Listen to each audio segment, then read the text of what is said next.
Ρε μαλάκα. Εγώ το στεναχόμαστε. Ωραία. Τώρα γράφει.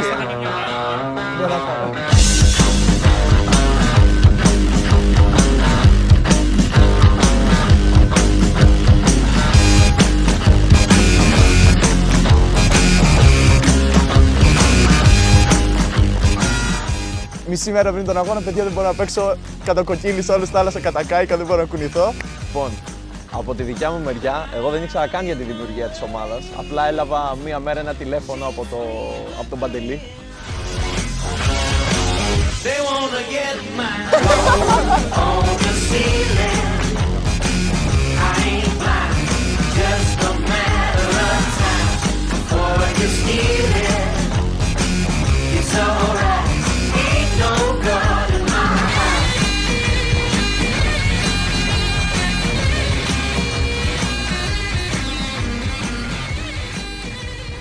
Αρχικά να ξεκινήσουμε ότι εγώ δεν ήρθα. Εγώ την ίδρυσα την ομάδα, να το πω έτσι. Δεν το ξέρω αυτό. Εγώ ήμουν εκείνος που είχε την ιδέα. Ναι. Η πρώτη μου χρονιά ήταν στα νομολόγητα. Πρώτο έτος έτσι και εγώ έψαχνα να παίξω κάπου μπάλα. Γιατί λόγω Πανελληνίων δεν υπήρχε δυνατότητα να παίξω, οπότε ήθελα κάπου να ξεκινήσω πάλι. Οπότε είχα δει αυτό που είπε και ο τερματοφύλακας με τα δοκιμαστικά της Γιδών, χωρίς να ξέρω περί τίνος πρόκειται, χωρίς να ξέρω τίποτα από την κοινότητα.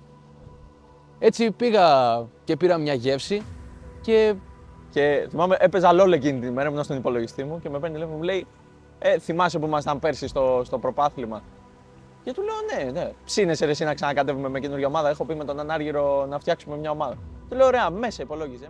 Και με παίρνει τηλέφωνο ο Παντελής, μου λέει ψήσου λέει να φτιάξουμε μια ομάδα, να κατέβουμε στο προπάθλημα.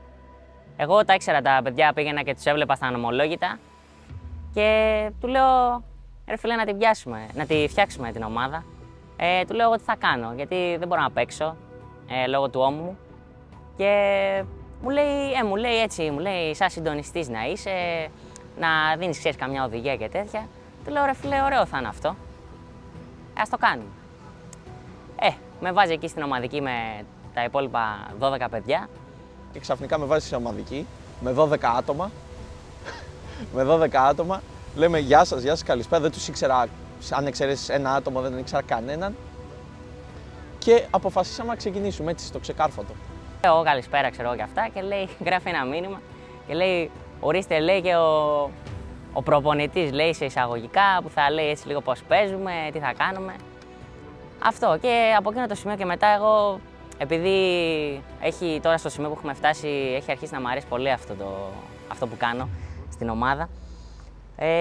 Άρχισα λίγο να ψάχνομαι, γιατί το 5x5 γενικά ήταν κάτι καινούριο. Δηλαδή κάτι που δεν το είχαμε, κανένας δηλαδή δεν ήταν σε ομάδα 5x5, ούτε φούτσαλ. Όλοι είχαμε παίξει σε ντεκάρια. Και άρχισα λίγο να ψάχνομαι, βρήκα έναν Πορτογάλο προπονητή φούτσαλ στο YouTube. Από εκεί λίγο, ό,τι δηλαδή έχω πει στα παιδιά από αυτά που λέω πριν τα παιχνίδια είναι από αυτόν και πράγματα τα οποία εννοείται και τα παιδιά ξέρουν να κάνουν καλά. Η Μπαρμπρίς, έτσι όπως είχε εξελιχθεί το πράγμα μετά από 2 χρόνια, έχει γίνει οικογένεια πλέον όλοι. Δηλαδή τους βλέπω κάθε εβδομάδα, έχουμε συναντηθεί εννοείται και εκτός γηπέδου αρκετές φορές. Είμαστε μια παρέα, παίζουμε την μπαλίτσα μας. Είναι σαν μια δεύτερη οικογένεια. Γουστάρουμε πάρα πολύ. Δόξα τω Θεώ, ακόμα και σε στιγμές έντασης, είναι σαν το αντιμετωπίζουμε οικογενειακά όλο αυτό. Δηλαδή, ηρεμούμε, τα λέμε μεταξύ μας και είναι ωραίο συναίσθημα, εντάξει, είναι οικογένεια. Για μένα, ο κύριος που με έβαλε μέσα στο προπάθλημα κάθεται δίπλα μου. Στη σχολή που ήμασταν μαζί μου είχε κάνει μια πρόταση, πέρα να παίξουμε σε ένα τουρνουά. Εγώ δεν είχα ιδέα πραγματικά, λέω εντάξει να πάω να βοηθήσω. Είναι κάτι πολύ όμορφο και το λέω αυτό γιατί πραγματικά γουστάρω να παίζω μπάλα. Δηλαδή το μυαλό μου είναι πάρα πολλές ώρες στην μπάλα. Εντάξει, συγχαρητήρια κιόλας γιατί έχετε ανέβει πάρα πολλά σκαλιά, έχει εξελιχθεί πάρα πολύ η όλη φάση και ελπίζω να εξελιχθεί ακόμα περισσότερο. Τι σημαίνει προπάθλημα? Παρέα, κάνουμε αυτό που αγαπάμε, να παίζουμε ποδόσφαιρο και ό,τι κι αν συμβεί μες στον αγωνιστικό χώρο, δηλαδή νεύρα, στεναχώρια, χαρές, γέλια, πάθος. Είναι κάτι το οποίο για μένα τουλάχιστον μένει χαραγμένο στη μνήμη μου, είτε παίζω 5x5 είτε παίζω στην άμμο, ξέρω εγώ, σουτάκια. Αυτό. Χωρίς να πολύ λόγο, οδηγήθηκα στα νομολόγητα. Έτσι λοιπόν ξεκίνησαν όλα. Από αυτά τα 12 άτομα να πω ότι δεν ξέρω αν είναι τα 4 μέσα τώρα στην ομάδα. Έτσι ξεκίνησαν όλα. Οπότε... Και το όνομα δηλαδή εσύ το σκέφτηκε? Το όνομα το σκέφτηκε ο πρόεδρος. Υπήρχαν, αν δεν κάνω λάθος, 3 υποψήφια. Το ένα ήταν Family Cow, το άλλο ήταν Real Sos is a Dad και το άλλο ήταν Club Bar Breeze. Οπότε όλοι συμφωνήσαμε στο Club Bar Breeze, ήταν το πιο έξυπνο. Οπότε είδα τη φόρμα εγγραφής στο Instagram και είπα να τη συμπληρώσω. Λέω και αν γίνει έγινε, αν δεν γίνει δεν έγινε. Μετά από λίγες μέρες επικοινώνησα με τον τότε υπεύθυνο διαιτησίας και σιγά σιγά ξεκίνησα. Έκτοτε έχουν περάσει 3 σεζόν, φέτος ήταν η σεζόν η οποία ήταν η πιο παραγωγική από άποψη διαιτησίας για μένα, γιατί σφύριξα πολλά μάτς, ήμουνα πολύ πιο ενεργός και από άποψη διαθεσιμότητας. Αυτό κυρίως ήταν επειδή δεν μπορούσα να παίξω μπάλα τότε και ήθελα έναν τρόπο για να παραμένω στο παιχνίδι. Που παίζεις λιουντάρ. Να μην σε συναγωρήσω, αλλά δεν έχω το χειρότερο όνομα. Άντε ρε μαλάκι. Εντάξει ρε μαλάκι, μας το δείχνουμε στην κύβες, δεν θέλουμε. Θα σκεφτούμε στη λιουντάρ, έτσι. Εννοείται αυτό. Στη Γιουντάρ. Θες να πεις για τη Γιδόν? Να φτάσουμε στη Γιδόν, ναι. Γιατί... Στη Γιδόν, άστο. Είμαι εδώ γιατί δεν πέρασε Γιδόν. Αρχικά. Μήπως. Στον ημιτελικό, να πούμε και για τον Αντρέα, ότι πάλι ο επιθετικός μας την προηγούμενη μέρα πάει για μπάνιο. Είναι playmaker. Ο playmaker της ομάδας, τέλος πάντων, ο οποίος είναι πολύ καλός χειριστής της μπάλας, έχει το shoot. Πάει για μπάνιο στη θάλασσα, κοκκίνησε όλος και μας λέει μισή μέρα πριν τον αγώνα: παιδιά, δεν μπορώ να παίξω. Κατακοκκίνησε όλος στη θάλασσα, κατακάηκα, δεν μπορώ να κουνηθώ. Μέχρι τελευταία στιγμή δεν τον πίστευε κανείς. Τον επέραμε τηλέφωνο 5 λεπτά, του λέμε σοβαρολογείς. Δηλαδή είναι φυσιολογικά αυτά που μας λες. Ναι, και εντάξει, highlight θα πω προσωπική επίδοση στον ημιτελικό και την νίκη στα πέναλτι, αλλά την πρόκριση στον τελικό. Με το αυτό, Αλιβέρι που είναι ναι. εξαιρετική ομάδα. Που ήταν απίστευτη ομάδα, δηλαδή αν είχαν και ένα τερματοφύλακα, ναι. Με τον Ανδρέα γνωριζόμαστε τα τελευταία 4 χρόνια. Γνωριστήκαμε στο Πανεπιστήμιο. Είμαστε και 2 από την Κύπρο. Γύρω στο δεύτερο έτος σπουδών μας φτιάξαμε μια ομάδα που αποτελείται από παιδιά από την Κύπρο. Είχαμε συμμετοχή σε κάποια άλλα πρωταθλήματα και φέτος αποφάσισαμε να δώσουμε συμμετοχή στο προπάθλημα. Η αλήθεια, αυτός ήταν ο στόχος από την αρχή της σεζόν. Δηλαδή, με τα περισσότερα παιδιά παίζαμε μπάλα από τα προηγούμενα έτη και με το που δηλώσαμε συμμετοχή στο προπάθλημα, ήταν ο πρωταρχικός μας στόχος να πάμε τελικό. Τώρα, σιγά σιγά στην πορεία της χρονιάς, βλέπαμε ότι όντως είναι ένα επίτευγμα που μπορούμε να το εκπληρώσουμε και με υπομονή και ταπεινότητα το καταφέραμε. Ναι. Εμένα ο ρόλος ο δικός μου, του προέδρου του προπονητή, είναι ακριβώς αυτό το πράγμα. Είναι να μπαίνουν στο γήπεδο τα παιδιά, μπριζωμένα όπως είπες, με το μαχαίρι στα δόντια και να δίνουν ό,τι έχουν και δεν έχουν για να κερδίσει η ομάδα το παιχνίδι. Εγώ αυτό που κάνω είναι να δίνω το κλικ παραπάνω και κατά τη διάρκεια του παιχνιδιού και πριν, για να αυτοί που δεν έχουν ξυπνήσει ίσως να ξυπνήσουν και αυτοί που είναι ήδη ξύπνοι να ξυπνήσουν ακόμα παραπάνω. Αυτό έχω έρθει να κάνω και κάνω καλά. Λοιπόν, είμαστε στην Αγία Μαύρα στην Ηλιούπολη. Είμαστε στο ιδρυτικό σημείο της Σάντα. Εδώ πέρα που ξεκίνησαν όλα. Είμαστε όλοι εδώ πέρα γύρω-γύρω. Είμαστε Σάντα Νέγκρα. Γιατί προπάθλημα? Προπάθλημα γιατί είναι κάτι πολύ οργανωμένο. Προπάθλημα γιατί είναι κάτι το οποίο μπορεί να μας κάνει challenge. Να έχουμε τους αγώνες μας κάθε εβδομάδα κανονισμένους. Είναι ευθυτικό, το είναι ευθυτικό, που ήταν το πιο βασικό για μας όταν ξεκινούσαμε πριν κάποια χρόνια. Πλέον έχουμε γεράσει. Κοίτα να δεις. πάντα το πιστεύαμε αυτό. Δηλαδή, έχουμε πίστη στους εαυτούς μας. Δηλαδή, δεν είναι ότι ξεκινήσαμε τη σεζόν και λέμε «Α, δεν ξέρουμε πού θα φτάσουμε». Και αυτό είναι, πιστεύω, και το κλειδί που μας κάνει να έχουμε τέτοια επιτυχία, η πίστη που έχουμε στους εαυτούς μας. Δηλαδή, πάντα πιστεύουμε στους εαυτούς μας, στις ικανότητές μας, ο ένας τον άλλον. Και θυμάμαι χαρακτηριστικά κιόλας στον ημιτελικό, πρόσφατα κιόλας με την Κιδών, τον Καλατζή να έρχεται να μου λέει 5 λεπτά πριν το τέλος, βασικά να μην μου λέει, μόνο να μου έρχεται να μου ρίχνει ένα βλέμμα, να μου δίνει το χέρι και να μου λέει πάμε. Δηλαδή, δεν εγκαταλείπουμε, το έχουμε, θα τα δώσουμε όλα και να που εν τέλει καταφέραμε και το γυρίσαμε και αυτό και είμαστε ξανά στο μεγάλο τελικό. Νομίζω πάντα το πιστεύαμε. Δηλαδή δεν έχει, από την αρχή της σεζόν λέγαμε ότι πάμε για να κερδίσουμε, ό,τι και να κάνουμε. Εκεί που ίσως το έβαλα στο μυαλό μου είναι μετά τη νίκη με τη Βίντζι, που όλοι ξέραμε ότι η Βίντζι είναι μια πάρα πολύ καλή ομάδα, glory path και ούτω καθεξής, και κερδίσαμε άνετα. Οπότε εκεί λέω, λες, είμαστε ικανοί πιστεύω. Και τα υπόλοιπα είναι ιστορία. Η ομάδα είναι έτοιμη σίγουρα αγωνιστικά, ψυχολογικά προετοιμάζεται ήδη.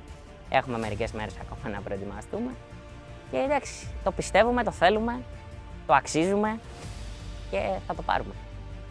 Πολύ δύσκολη τελική. Και από άποψη ποδοσφαίρου θα παίξουν πάρα πολύ ωραίο ποδόσφαιρο οι ομάδες, αλλά θα είναι και πάρα πολύ δύσκολα για τους διαιτητές. Γιατί η πίεση θα είναι ανεβασμένη, οπότε θα δούμε πολλά.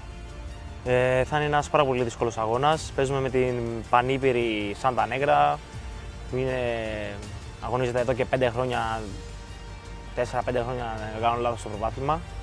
Μία κυπελούχος, μία πρωταθλήτρια. Προφανώς γνωρίζουμε από τώρα ότι είναι ένα πολύ δύσκολο αγώνα. Γι' αυτό. Γνωρίζουμε τη δυναμική της, την έχουμε μελετήσει, ούτως ώστε να ανταποκριθούμε στις προσδοκίες και στη δυναμικότητα του αντιπάλου.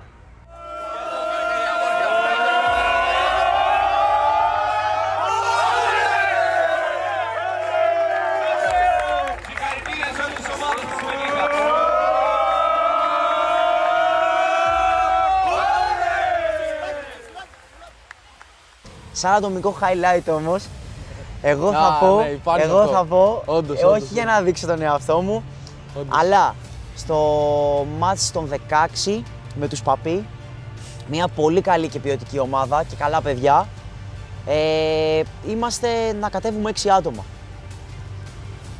Τέλος πάντων, όλα καλά, έχουμε πάει να πιούμε τον καφέ μας, ξέρω εγώ, και δέχομαι ένα μήνυμα από τον τερματοφύλακα της ομάδας, τον Κωνσταντίνο τον Γεωργούση. Είμαι άρρωστος και δεν έχουμε τερματοφύλακα να παίξει. Ναι, εντάξει, μας έπιασε ένα άγχος, ένας πανικός. Πιστέψαμε ότι έχουν τελειώσει όλα εκεί, ναι. Δηλαδή πάμε την επόμενη σεζόν, δεν έχει άλλο. Ναι, μου έλεγε θα αποκλειστούμε, τελείωσε και αυτά. Λέω κάτσε ρε φίλε, λέω πάμε. Θα παίξω, λέω εγώ τέρμα, που δεν παίζω τέρμα, καμία σχέση έτσι. Πάμε, λέω, και ό,τι γίνει. Εντάξει, πάμε να το χαρούμε, αυτό που είπαμε από την αρχή της χρονιάς. Και είναι το περιβόητο βίντεο με τα 250 πέναλτι. Έπιασα και πέναλτι στο highlight της χρονιάς και δόξα τω Θεώ περάσαμε. Άρα δίνουμε και content. Το συγκεκριμένο βίντεο έχει πάρει 100.000 προβολές στο TikTok. Βλέπουμε τα σχόλια, μας κοροϊδεύουν όλοι. Τι είναι αυτοί σου λέει, που παίζουν αυτοί. Και έχω εκτελέσει και καταπληκτικό πέναλτι για εντεκάρι. Τέρμα έτσι, δηλαδή η μπάλα έφυγε. Δεν βρήκε καν τέρμα. Άμα ήταν στο εντεκάρι θα πήγαινε στη γωνία όμως, να ξέρεις. Όλοι σημαδεύουν τον τερματοφύλακα, όλοι εκεί στο κέντρο. Το πρωτάθλημα φέτος, στην πρώτη μου χρονιά και σαν παίκτης και σαν, ας το πούμε, συντονιστής, όχι ούτε αρχηγός τίποτα, συντονιστής της ομάδας, το έχω απολαύσει. Το έχω απολαύσει φέτος απόλυτα. Έχω απολαύσει κάθε γκολ, κάθε νίκη, κάθε μπορεί και ήττα, ισοπαλία. Έχω απολαύσει αυτό το άγχος του, ξέρω εγώ, πρέπει τώρα να δω, να μιλήσω με τα παιδιά, να συμμαζευτούμε και όλα αυτά. Μόνο θετικές εμπειρίες, μέχρι στιγμής. Για μένα που είχα κόψει πολλά χρόνια την μπάλα, ή με είχε κόψει όπως ό,τι θέλει κανείς, είχα πρωτοέρθει πολύ χαλαρά, δηλαδή έπαιζα μάτς και δεν πολύ ένοιαζε κερδίσω χάσω, λέω εντάξει, θα παίξουμε να περάσουμε καλά, να παίξουμε την μπάλα, αυτό. Αλλά έφτασα μετά σε ένα σημείο όπου παίζαμε ημιτελικό δηλαδή και χάνει η αντίπαλη ομάδα στο πέναλτι και απλά φωνάζω. Λέω ναι, δηλαδή είχα τρελαθεί, είχα θολώσει. Και λέω Μετά από τελικά χτίστηκε κάτι πολύ ωραίο που μας νοιάζει τελικά. Ήταν μια προσπάθεια όλων των ατόμων που έχουν έρθει στα μάτς, όσοι έχουν βοηθήσει. Και μου άφησε κάτι πολύ θετικό και γενικά είναι μια εμπειρία που πιστεύω θα έπρεπε κάποιος να τη ζήσει άμα παίζει μπάλα, ας πούμε, και δεν έχει κάτι καλύτερο να κάνει. Δεν το περίμενα ότι, ξέρεις, από εκείνη τη μέρα που μου έδειξε ο φίλος μου το post στο Instagram, ότι θα φτάσουμε εδώ πέρα και ότι θα έχουμε γίνει τόσο invested σε αυτό. Γιατί όντως έχουμε γίνει invested. Δεν το περίμενα ότι θα, ξέρεις, ότι θα είναι κάτι στη ζωή μου που θα το σκέφτομαι όντως και θα με νοιάζει όντως. Και σε τραβάει πάρα πολύ αυτό και ο τρόπος που έχει στηθεί η διοργάνωση και οι αντίπαλοι, γιατί παίζει με καλούς αντίπαλους που ξέρουν ποδόσφαιρο. Πάρα πολύ ωραία στημένο. Αδελφικότητα. Επειδή έχουμε φτιάξει πια ένα κύκλο με τα παιδιά και σαν παίκτες από τις ομάδες αλλά και σαν διαιτητές, ο οποίος κύκλος είναι πάρα πολύ, όχι επαγγελματικός, αλλά πολύ φιλικός. Οπότε έχουμε περάσει πάνω από το επίπεδο απλά συνεργαζόμαστε. Μπορεί να βγούμε και για καφέδες, για μπύρες, οτιδήποτε. Οπότε γι' αυτό το λόγο το θεωρώ σε ένα αδελφικό πια επίπεδο αυτό του πρωταθλήματος. Σίγουρα ότι μεγάλωσα πάρα πολύ, μπήκα στα 20 στη διοργάνωση και τώρα έχω φτάσει 24. Πολλές στιγμές και χαρές και λύπες, όχι τόσο σαν διαιτητής αλλά περισσότερο ως παίκτης, και σίγουρα είναι πράγματα τα οποία θα μείνουν. Είναι η πρώτη χρονιά που συμμετέχω στο πρωτάθλημα. Η αλήθεια, έχω εκπλαγεί για την οργανωτικότητα του πρωταθλήματος. Ήταν μια πολύ ωραία σεζόν και ευχαριστώ πολύ το πρωτάθλημα. Για μένα το πρωτάθλημα, επειδή έχω γνωριστεί και στις άλλες δύο μεγάλες διοργανώσεις, 5x5, 6x6 τέλος πάντων, στην Αττική, το θαυμάζω γιατί υπάρχει διαφάνεια, είναι σαν μία οικογένεια. Το γουστάρω πάρα πολύ γιατί εντάξει, το τρέχω εδώ και 4 χρόνια και είναι κάτι μοναδικό για μένα, γιατί θαυμάζω και τα παιδιά, τον Ψήλ που το έχει οργανώσει τόσο ωραία, την οργάνωση όλη, τους γουστάρω όλους full. Θεωρώ ότι έχει κάνει να ενωθούν όλοι οι φοιτητές στην Αθήνα, που αντικειμενικά η Αθήνα είναι πολύ μεγάλη, οπότε μας έχει κάνει να ενωθούμε όλοι μαζί. Προσωπικά μου γέμισε τα απολαύματα, δηλαδή το βρήκα μαζί με το φίλο μου το Λαέρτη που έπαιζε κι αυτός δηλαδή μέχρι πέρσι. Το βρήκαμε μια μέρα στο ίντερνετ και ουσιαστικά γέμισε τα απολαύματα που είχα κενά λόγω του ότι σταμάτησα και ήταν κάτι που μου άρεσε. Δηλαδή φαντάσου εγώ, επειδή μένω στα Σπάτα, κοντά στο αεροδρόμιο, έκανα τουλάχιστον 35 λεπτά για το κοντινότερο γήπεδο. Οπότε ήταν κάτι που μου άρεσε, γι' αυτό και το έκανα. Δηλαδή ακόμη και τώρα που έχουμε έρθει εδώ, εγώ έκανα 40 λεπτά για να έρθω. Οπότε ήταν κάτι που μου άρεσε, οπότε ναι, ήταν μια ευχάριστη δραστηριότητα. Θα συνεχίσει κιόλας, γιατί θεωρώ ότι έχουν την ίδια άποψη και πολλοί ακόμη. Δεν είμαι μόνο εγώ. Είναι το απόγευμα που περιμένω κάθε εβδομάδα να έρθει για να δω όλα τα παιδιά και να παίξουμε μπάλα. Και μετά, ό,τι είναι να έρθει, θα έρθει από μόνο του. Η Σάντα Νέγρα είναι το μέρος που μεγαλώσαμε. Είναι όλα τα παιδικά μας χρόνια. Όλες μας οι βόλτες στην πλατεία, στο μέρος που αράζαμε, που μαζευόμασταν. Είναι ένα μέρος στην Ηλιούπολη, η οποία οι πιο πολλοί είμαστε από εκείνη την περιοχή. Εξού και το όνομα, εξού και η δημιουργία της ομάδας. Αλλά είναι αυτό, είχαμε πάρα πολλές δυσκολίες, ειδικά και φέτος, αλλά το ότι τα έχουμε καταφέρει και έχουμε κάνει τέτοια προσπάθεια όλοι μαζί, νομίζω αυτό είναι το πιο σημαντικό για φέτος. Το ότι παρά όλες τις δυσκολίες που είχαμε και όλα τα εμπόδια, γιατί εντάξει, άνθρωποι είμαστε, όλοι έχουμε δυσκολίες και εμπόδια, αλλά τα καταφέραμε και ερχόμασταν όλοι και συναντιόμασταν και... Νομίζω ήταν η πιο δύσκολη χρονιά μας. Στο κομμάτι κυρίως του να βρισκόμαστε, γιατί όσο μεγαλώνουμε και όσο έχουμε ξεπεράσει, είμαστε 3 χρόνια, 4, συγγνώμη. Και όσο μεγαλώνουμε, τόσο λίγο οριμάζουμε, έχουμε ξεπεράσει λίγο το στάδιο της σχολής, έχουμε περάσει το στάδιο της δουλειάς και μας έχει κάνει λίγο πιο δύσκολο το να βρισκόμαστε τα απογεύματα, το να πηγαίνουμε στους αγώνες, το να έχουμε διαθεσιμότητα. Νομίζω ότι η Σάντα φέτος ήταν ένα μέρος που βρισκόμασταν όλοι και μπορούσαμε να τα πούμε και να περάσουμε καλά, γιατί με όλες τις δυσκολίες, υποχρεώσεις και αυτά ήταν δύσκολο το κομμάτι. Και νομίζω αυτό είναι που κάνει και την ομάδα να πετυχαίνει και αυτά, ότι δεν το κοιτάμε να πάμε στο τελικό το ένα το άλλο κάθε φορά. Κοιτάμε να μαζευτούμε, χαβαλέ, παρέα, να μιλήσουμε και βγαίνει όλο αυτό που βγαίνει κάθε χρόνο. Εγώ προσωπικά είναι κάτι που περίμενα εδώ και καιρό, να φτάσουμε στον τελικό. Αν όλα πάνε καλά, να φύγουμε με το τρόπε.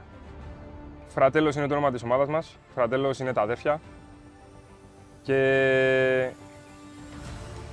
έχουμε φτιάξει ένα σύνολο που είναι περισσότερο σαν οικογένεια πλέον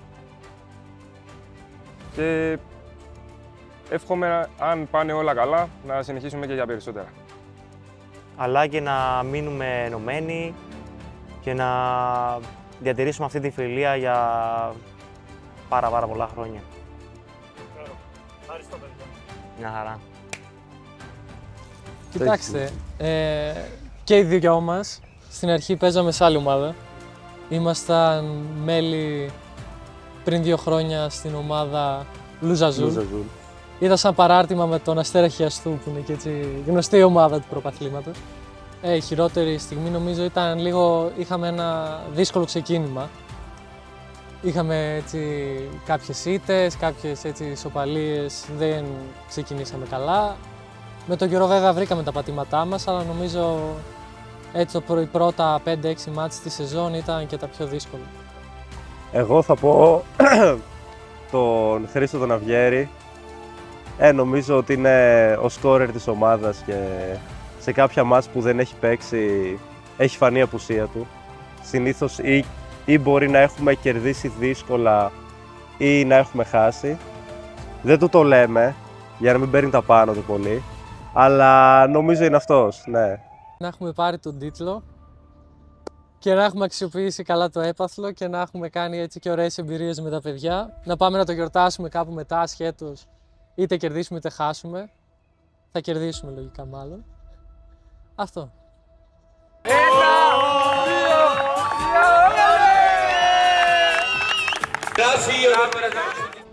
Και να σας πω την αλήθεια, δεν το πιστεύω. Γιατί θέλαμε να φτάσουμε κάπου ψηλά, αλλά δεν πίστευα ότι θα φτάσουμε τόσο. Γιατί υπάρχουν ανταγωνιστικές ομάδες και δεν τις ξέραμε κιόλας περισσότερες. Το μυστικό του Σάντα Νέγκρα, το οποίο δεν είναι μυστικό, γιατί το έχουμε πει τόσες φορές, ναι, δηλαδή όπου σταθούμε και όπου βρεθούμε το λέμε, είναι ότι ερχόμαστε σαν παρέα για να βρεθούμε, επειδή με τις δουλειές τρέχουμε όλοι μες τη βδομάδα, δεν προλαβαίνουμε, υποχρεώσεις, ναι, δεν είναι εύκολο. Ερχόμαστε για να δούμε τους φίλους μας και για να περάσουμε καλά. Δηλαδή, αυτό είναι το μυστικό μας, πιστεύω, ότι δεν ερχόμαστε από αγκαρία ή για να κάνουμε έναν αγώνα, να πάμε να παίξουμε, ούτε καν για να αθληθούμε, έτσι. Ερχόμαστε για να δούμε τους φίλους μας. Δηλαδή, αυτό είναι που έχει σημασία ακριβώς. Είναι το ότι είμαστε εμείς που είμαστε. Δηλαδή, θα ήταν τελείως διαφορετικό αν πηγαίναμε να παίξουμε και ήταν άλλα τα άτομα σε αυτή την ομάδα. Το προπάθλημα για μας είναι μια διοργάνωση που ουσιαστικά μας έφερε ακόμα πιο κοντά, μας έκανε να ζήσουμε αξέχαστες στιγμές τώρα 4 χρόνια. Σίγουρα θα ζήσουμε κι άλλες, γιατί λογικά και του χρόνου εδώ πέρα θα είμαστε. Και αντιπροσωπεύει κάτι πάρα πολύ ωραίο. Είναι κάτι πάρα πολύ ωραίο που πλαισιώνει τα φοιτητικά σου χρόνια. Για μένα είναι ακόμα ένας λόγος και μια δικαιολογία να βλέπω την παρέα μου μέσα στη βδομάδα. Και να περνάω καλά, έτσι, γιατί εντάξει, όταν φτάνεις τελικό κάθε χρόνο σχεδόν, περνάς καλά, να κάνεις. Ο μελλοντικός μας εαυτός θα βλέπει αυτό το βίντεο και θα φαντάζεται την τρίτη κούπα εδώ πέρα στη μέση. Ισχύει. Αυτός είναι ο στόχος. Δεν φτάσαμε στο τελικό για να χάσουμε τώρα. Η Σάντα είναι πολύ σκληρή για να πεθάνει. Και ετοιμαστείτε όλοι για ένα συναρπαστικό τελικό, είναι το μόνο σίγουρο.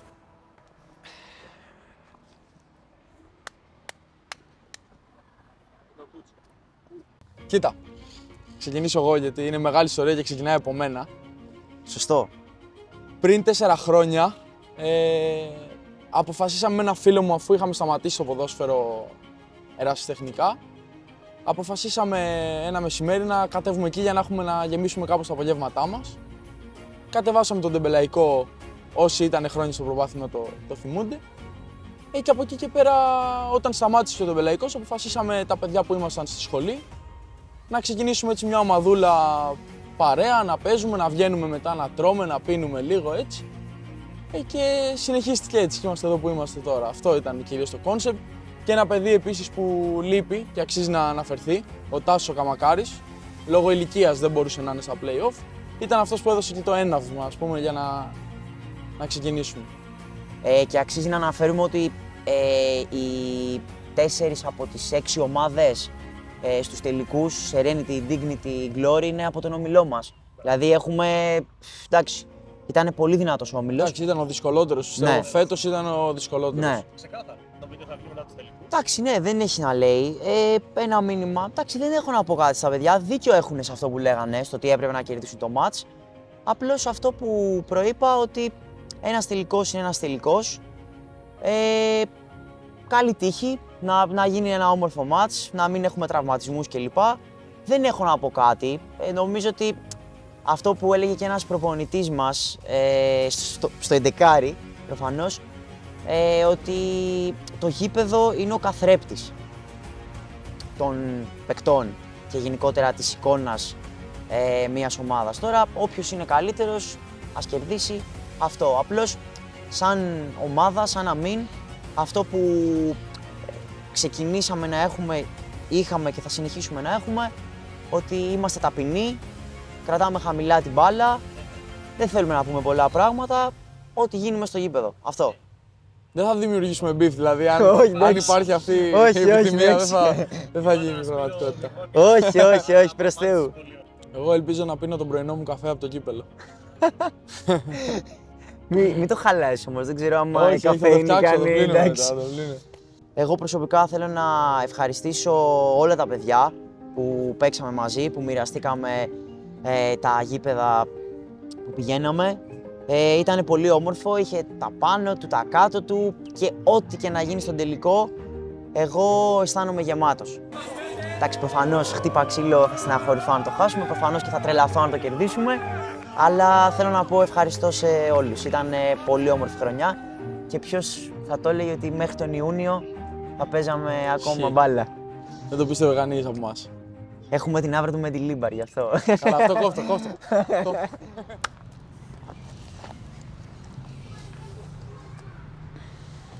Μπράβο ρε μαλάκα, αυτό ήθελα να κάνεις.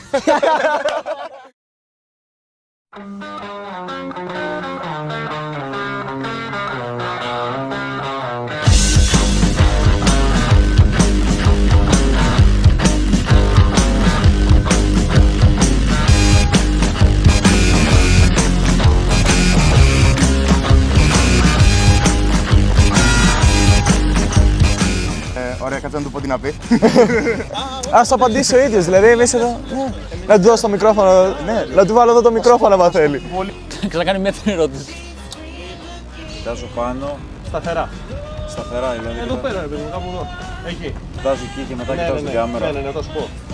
Εσύ θα πρέπει να τα απαντήσεις αυτά, ρε φίλε. Εσύ είσαι ο αρχικός, ο πρώτος που Ρε μαλάκα, γιατί δεν θες να είμαστε δύο τερματοφύλακες μαζί. Ρε μαλάκα, ξέρουμε τι θα πούμε. Το θέμα είναι να πεις εσύ άμα θες. Βγάζω κινητά, δεν θέλω να έχω τίποτα πάνω. Ναι, μάλλον να τα βγάλω κι εγώ. Θα βγάλεις κανείς να τα πάρει, θα αρχίσει το τρέχει. Νομίζω το highlight της σεζόν για τον Τακί είναι όταν έκοψε το χιαστό του. They wanna get mine. Go on the scene.